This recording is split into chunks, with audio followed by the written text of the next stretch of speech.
మాట్లాడాలంటే బయట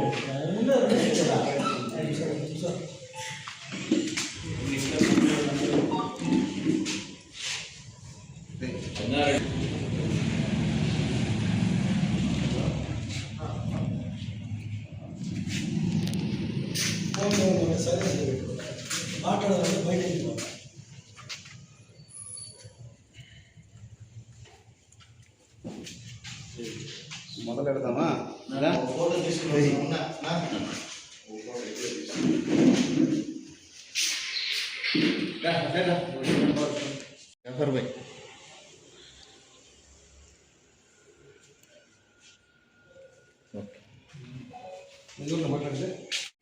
అందరికీ నమస్కారం.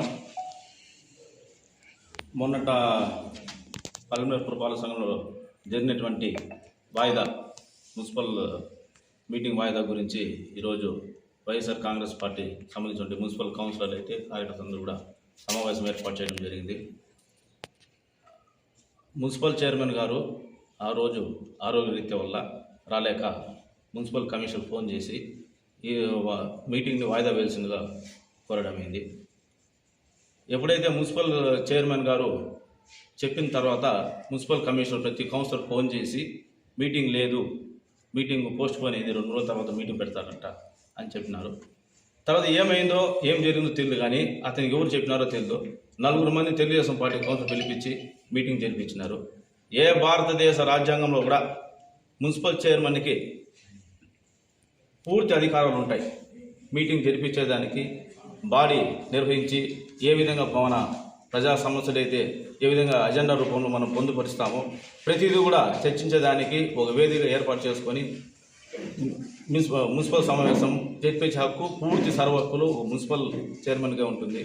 అలాంటి హక్కుని అతను మున్సిపల్ కమిషనర్ అయినటువంటి రమణారెడ్డి గారు ఆయన ఏం చేశారంటే ఆ హక్కుని మా పూర్తిగా కాలరాసి అతనే పూర్తిగా చేతిలో తీసుకొని మీటింగ్ జరిపించినారు. ఇది భారతదేశంలో కానీ ప్రపంచ చరిత్ర కూడా ఎక్కడ కూడా ఒక మున్సిపల్ కమిషనర్ మీటింగ్ నిర్వహించే హక్కు ఎక్కడ లేదు. అతను ఎవరు ఆ హక్కు కల్పించినారనేది మేమందరూ కూడా అతని మీద తీవ్రమైన చర్య తీసుకుని అతని మీద హైకమాండ్ కలెక్టర్ గారికి, తర్వాత గవర్నమెంట్ మన ప్రిన్సిపల్ సెక్రటరీ కూడా కంప్లైంట్ చేస్తాము తొందరలోనే. అతను ఏ హక్కుతో ఏ అధికారంతో చేశారని మేమందరూ ప్రశ్నిస్తున్నాము. అదేవిధంగా వైఎస్ఆర్ కాంగ్రెస్ పార్టీ సంబంధించిన 2 కౌన్సిలర్ కూడా మున్సిపల్ వైఎస్ఆర్సీపీ కౌన్సిలర్ విమర్శించడం జరిగింది. వాళ్ళు కూడా వైఎస్ఆర్సీపీ కౌన్సిలర్గా ఇక్కడ ఎన్నికయ్యి అక్కడికి వెళ్ళి ఏ స్వభావం కోసం వెళ్ళారో అయితే అది వాళ్ళకే తెలియాలి. ఒక కౌన్సిలర్ అయితే మన కొత్తపేట సంబంధించినటువంటి గాంధీనగర్ కౌన్సిలర్, ఆయన 5 ఏళ్ళకి ఒకసారి పార్టీ మారుతాడు, 5 ఏళ్ళకి ఒకసారి వార్డు మారుతూ ఉంటాడు. ఆయన కూడా మమ్మల్ని విమర్శిస్తాడు. ఒక తట్ట మొన్న వేయలేదు వార్డులు. ఈరోజు వార్డులో వెళ్ళమని చెప్పండి, ఆయన ఏ విధంగా బుద్ధి చెప్తారు అనేది. 5 సంవత్సరాలు ఒకసారి పార్టీ మారుస్తాడు, 5 సంవత్సరాలు ఒకసారి వార్డు మారుస్తాడు. ఆయన కూడా అభివృద్ధి గురించి మాట్లాడతాడు. ఈరోజు పల్మనేరు మున్సిపాలిటీ గురించి 18 నెలలు అవుతుంది ప్రభుత్వం ఏర్పాటయ్యి. ఇప్పటి వరకు 1 లక్ష రూపాయలు పల్మనేరు పురపాలక సంఘంకి ఇప్పుడు ఉన్నటువంటి స్థానిక శాసనం ఎప్పుడు తెప్పించినారా అనేది మాకు చెప్పాలి. ఎందుకంటే ప్రజలు తెలియాలి. మేము ఇక ఈ పల్మనేరు పురపాలక సంఘంలో ఉన్న నిధులతోనే మేము అభివృద్ధి చేస్తున్నామే తప్ప గవర్నమెంట్ నుంచి ఒక రూపాయి కూడా సింగిల్ ఎన్పీ కూడా ఇంతవరకు పల్మనేరు పురపాలక సంఘం కూటమి ప్రభుత్వం ఏర్పాటైనప్పటి నుంచి ఇంతవరకు 1 రూపాయి కూడా రాలేదు. అభివృద్ధి గురించి మాట్లాడుతున్నారు. ఎక్కడ అభివృద్ధి? తర్వాత మమ్మల్ని ఎలక కౌన్సిలర్లు అంటున్నారు. ఇప్పుడు 2 ఎలక కౌన్సిలర్లే కదా, మీరు చేసుకున్న 2 ఎలక కౌన్సిలర్లే కదా, వాళ్ళు కూడా ఎలక కౌన్సిలర్లు కదా. ఎలకలు ఉండింది వాస్తవమే, మున్సిపాలిటీ ఎలకలు ఉండింది. 2014 నుంచి 2019 వరకు ఎలకలు ఉండింది మున్సిపాలిటీలో. దాని అన్ని కూడా మా ప్రభుత్వం వచ్చిన తర్వాత ఎలకల మందు పెట్టి మేము చంపేసినాం. ఎలకల మందు పెట్టి 24లో మా 19లో గవర్నమెంట్ వచ్చిన తర్వాత ఎలకల మందు చంపేయడం. ఇప్పుడు ఎవరు ఎలకలేవు, అందరూ సింహాలు పులిగా ఉండేది. రేపు ఎలక్షన్ వచ్చినా ధీటుగా ఎదుర్కొంటాము. మేము ధీటుగా ఎదుర్కొని మేము వైఎస్ఆర్ కాంగ్రెస్ పార్టీ జెండా ఎగరేస్తాం పల్మనేరు పురపాలక సంఘం. మేము ఎందుకు ఇన్ని రోజులు ప్రెస్ మీట్ పెట్టలేదంటే, కానీ మీ అధినాయకుడు కూడా ఫ్రీగా వదిలేశాడు. ఎవరెవరు ఏం చేసుకొని తిని బాగా తినేసి భోజనం చేయండి అనేది ఆయనకి తెలుసు. లెక్క రాసుకుంటాడు ఎవడు ఎంత తిన్నాడండి. మీరు పోయి ఏదైనా 10 అడిగినప్పుడు బుక్ ఎత్తి బయటేస్తాడు. నీ చిట్టా ఇది రాని ఆయన తెలివైనవాడు, ఆయనకి తెలుసు ఎవరి చరిత్ర ఏమని. కాబట్టి దయచేసి మీ పద్ధతిలో మీరు ఉండండి. మేము 2 ఏళ్ళు 3 ఏళ్ళ తర్వాత ప్రెస్ మీట్ పెట్టి బాగా మీ గురించి మాట్లాడదాం అనుకున్నాము. మీకు తొందర ఎక్కువ, మా దగ్గర మాట్లాడిచ్చేస్తున్నారు. మీరు మాట్లాడండి ఓకే రెడీ. ఈ రోజు నుంచి స్టార్ట్. ఈ రోజు వార్ స్టార్ట్ అయింది. మీరు మాట్లాడండి, మేము మాట్లాడదాం.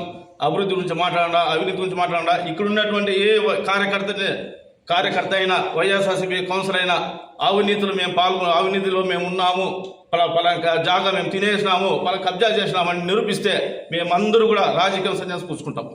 ఒకవేళ మీరు నిరూపించిపోయి మీరు రాజకీయ పుచ్చుకోవాలి. మీరు ఏమేమి చేసినారో ఈ 18 నెలల్లో మా దగ్గర పెద్ద బుక్కే ఉంది, పెద్ద చిట్టా ఉంది. ఇప్పుడు ఇంకా విప్పాల్సినప్పుడు మేము విప్పుతాము. ఇంకా ఎలక్షన్ ఉన్నాయి, ఇంకా 2-3 నెలల్లో 4 నెలలు 5 నెలలు ఎలక్షన్ అప్పుడు ఇప్పుతాం. దయచేసి ఆత్రపడదండ. మైకుల ముందు మాట్లాడే కాదు అయినా రజా ఏమేమి ఇంకా మీ ఉన్నాయి. కొన్ని రోజులు టైం ఇవ్వండి మాకు కూడా, మేము చూసుకోవాలి. మీరు ఏమేమి చేస్తారో, లాటరీ టికెట్లు అమ్మండా, ఏమైనా ఇసుక బ్యాగ్ ఆడించండా, ఏమైనా మద్యము బాగా ఏరు మారించండా.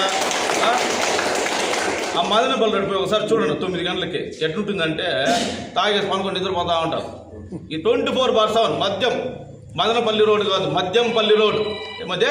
మద్యంపల్లి రోడ్ అయిపోయింది, మదనపల్లి రోడ్ కాదు అది. ఆ విధంగా మద్యం షాపులు పెట్టి విచ్చలవిడిగా 24/7 తాగిచ్చేది. 6 గంటల పైన మందు, 10-11 గంటల పైన మందు పుష్కలం దొరుకుతుంది. కాబట్టి ఆ వైన్ షాపులు పోయి ఎక్కడ చూసినా మందు తాగి సాయగా పనుకుంటారో అది మీరు చేసిన అభివృద్ధి ఈ పల్మనేరు మున్సిపాలిటీలో. తర్వాత కొంతమంది కౌన్సిలర్లు అదే పనిగా అభివృద్ధి గురించి మాట్లాడినారు, తర్వాత అవినీతి గురించి మాట్లాడినారు.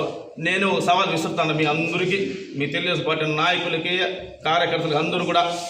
ఇక్కడ ఎవరైనా అవినీతి పాల్పడింటే, ఎవరైనా జాగాలు కొట్టేసింటే, కబ్జా చేసింటే నిరూపించండి. మీ ప్రభుత్వమే ఉంది, మీరే మీ అధికారులు ఉన్నారు, మీ అధికారులు ఏం చెప్తా చేస్తారు. కాబట్టి మీరు దయచేసి ఏం చేసిన అధికారం పలానోడు జాగా కొట్టేసినాడని చెప్పి తీసుకొని ప్రజలకు ఇచ్చేయండి. ఆ పని చేయండి మీరు దయచేసి, మేము కూడా సంతోషిస్తాము. ఒకవేళ మా మీద చర్యలు కూడా తీసుకోండి, మీరు కూడా, మీకు అధికారం ఉంది కాబట్టి. అందరికీ నమస్కారం. నిన్ననే మన రోజున మన మున్సిపల్ మీటింగ్ పోస్ట్పోయిందని చెప్పి అది తెలుసుకోకుండా ఒక 4 మంది తెలుగుదేశం సంబంధించిన కౌన్సిలర్లు వెళ్ళి అక్కడ కూర్చొని చైర్పర్సన్ లేకుండా కమిషనర్నే చైర్పర్సన్గా వీళ్ళే చేసేసి రాజ్యాంగానికి విరుద్ధంగా దాంట్లో అదేమో నాకు అర్థం కాలేదు. వీళ్ళు రాజ్యాంగం కొత్తగా వీళ్ళే రాస్తున్నారు కాబట్టి అది వాళ్ళకే చెల్లుతుంది. అది రెడ్ బుక్ రాజ్యాంగమో లేకపోతే నారావారి రాజ్యాంగమో మాకే తెలీదు. ఆ రాజ్యానికి సంబంధించి దానికి తగినట్టుగా వాళ్ళే మీటింగ్ పెట్టుకొని వాళ్ళే అజెండాలు పాస్ చేసుకొని 4 అజెండాలు పాస్ చేస్తారా? చదువుకున్నారా మీరు? చదువుకోలేదా మీరు? 4 పెట్టుకుని పాస్ చేస్తారా? కమిషనర్ గారి కన్నా ఉండాలి ఏదన్నా వాళ్ళు కూర్చోబెట్టి మీటింగ్ పెట్టడానికి. సరే ఇదంతా పోతే అభివృద్ధి అంటున్నారు. శ్వేతపత్రం విడుదల చేయమని చెప్పి అడుగుతాను. మీ గవర్నమెంట్ కదా ఉంది, మా గవర్నమెంట్ ఉన్నప్పుడు మేమేం అభివృద్ధి చేసినాము. కూటమి ప్రభుత్వం వచ్చిన తర్వాత మీరు ఎంత డబ్బులు తీసుకొచ్చినారు, ఎంత అభివృద్ధి అయిందని చెప్పి మీరే శ్వేతపత్రం విడుదల చేయండి. మీరు ఏది చెప్పినా జనాలు వినేస్తారని చెప్పి, నోరు ఉంది కదా అని చెప్పి నోరు గట్టిగా వచ్చి మాట్లాడటము, ఏదంటే అది మాట్లాడటము. ఏమయ్యా జగన్మోహన్ రెడ్డికి 11 సీట్లని మాట్లాడడానికి నీకు నోరన్నా ఉందా? నీకు నోరెట్ట వచ్చింది నీకు? మనం ఏమి మన స్థాయి ఏమని చెప్పి మాట్లాడాలి. అది మీ ఎమ్మెల్యే గారు మాట్లాడాలి. నీకేం పని దాంతో? నీకు అసలు మున్సిపాలిటీకి ఏం పని? నువ్వు గవర్నమెంట్ హాస్పిటల్ డైరెక్టర్ అంతే. మున్సిపాలిటీకి వచ్చి నీకెందుకు అక్కడ వచ్చి రచ్చగొట్టే మాట్లాడటము ఇవన్నీ నీకు న్యాయం నీకు తగ్గుతుందా? ఇది నోరు ఉంది అని చెప్పి నోరు పారేసుకోవడము తప్పు. ఇది మీరు రేపు రోజు మున్సిపాలిటీ వస్తుంది కదా, ఎలక్షన్స్ వస్తుంది కదా, అప్పుడు తెలుసుకుందాము. ఊరికి ఏముంది, జనాలు ఏముందో, జనాల్లో పోయినామంటే మనం తెలుసుకుందాము. అంటే ఆత్రపడేది ఎందుకు? ఇంక 3 నెలల్లో ఉందో, ఇంక 4 నెలలు ఉందో, అప్పుడు తెలుసుకుందాము. అప్పుడు ఎవరు జనాలకి ఎవరు పోటేస్తారో, ఎవరు చైర్మన్ అవుతారో అందరూ జనాలు చూస్తారు కదా.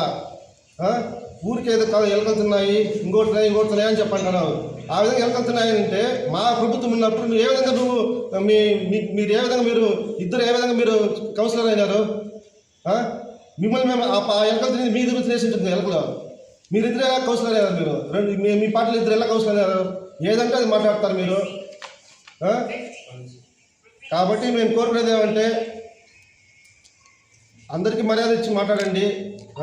మీరు మీ రాజకీయం చేయండి, మేము మా రాజకీయం చేస్తాము. రేపు వచ్చే ఎలక్షన్లో మేము తెలుసుకుందాం. ఇక్కడికి మీడియా సమావేశానికి చేసిన పత్రికా ప్రతినిధులు, మీడియా ఛానల్ వారికి, అదేవిధంగా వైఎస్ఆర్ కాంగ్రెస్ పార్టీ నాయకులందరికీ కూడా పేరు పేరున నమస్కారాలు. నిన్న కాదు మొన్న కౌన్సిల్ మీటింగు వాయిదా పడడం పలమనేరు పట్టణ ప్రజలందరికీ కూడా తెలుసు. ఒక చిన్న హెల్త్ ఇష్యూ వల్ల చైర్పర్సన్ గారు రాలేనందువల్ల మీటింగ్ వాయిదా పడింది. ఆమె ఈరోజు వచ్చిన దానివల్ల, లేదంటే నిన్నే ప్రెస్ మీట్ పెట్టిన వాళ్ళు, నేను బయట ఉన్నాను, ఈరోజు వచ్చిన దానికి చెప్తా ఉన్నాము. ఆ ఒక చిన్న విషయాన్ని పట్టుకొని తెలుగుదేశం పార్టీ నాయకులు నిన్న అవాకులు జవాకులు పేలుతూ కౌన్సిలర్లకు బాగా పరిష్కారాలు, వాళ్ళ మధ్యలో గొడవలు అయినాయి, కబ్జాలు చేసినారు, జాగాలు పంచుకున్నారు, ఏదేదో పనికాని మాట్లాడుతూ వాళ్ళ సంస్కృతిని మాపై రుద్దే ప్రయత్నం చేసినారు. మీలాగా మేము కొత్తపేట బ్యాచ్, పాతపేట బ్యాచ్, గంటావూరు కాలనీలో ఒక బ్యాచ్, కురపల్లి కాలనీలో ఒక బ్యాచ్, గడ్డూరు కాలనీలో ఒక బ్యాచ్ లేదు. మేమేమి ఏడ సెటిల్మెంట్లు చేయలేదు. ఏదైనా ఉంటే మీరు చూపించండి. అంతేగాని ఒక చిన్న విషయానికి లేని రాద్ధాంతం చేసి మీడియాలో ఫోకస్ కావాలని, జగన్మోహన్ రెడ్డి గారి మీద కూడా 11 సీట్లు వచ్చినాయని, మీరు 164 సీట్లు వచ్చిన ఈవీఎంలలో గెలిచిన ఎమ్మెల్యేలు మీ ప్రభుత్వం, కూటమి ప్రభుత్వం మీది ఈవీఎంలు మేనేజ్ చేసి గెలిచి ఈరోజు ఏదైతే ప్రజా ఆదరణ కలిగిన జగన్మోహన్ రెడ్డి గారిని విమర్శించే స్థాయి మీది కాదు. దయచేసి మీరు గురువిందు సామెత చెప్పినట్లుగా ప్రవర్తించొద్దండి. మా కౌన్సిలర్లందరూ మేమందరూ కలిసికట్టుగా ఉన్నాము. మాకు ఎటువంటి ఇబ్బందులు, సమస్యలు లేవు. మేమంతా బాగున్నాము. ఊరికే మీ అభిప్రాయాన్ని అంతా కూడా మాపై వృద్ధి మీరు పలచన కావద్దని మీ అందరికి కూడా తెలియజేస్తాం.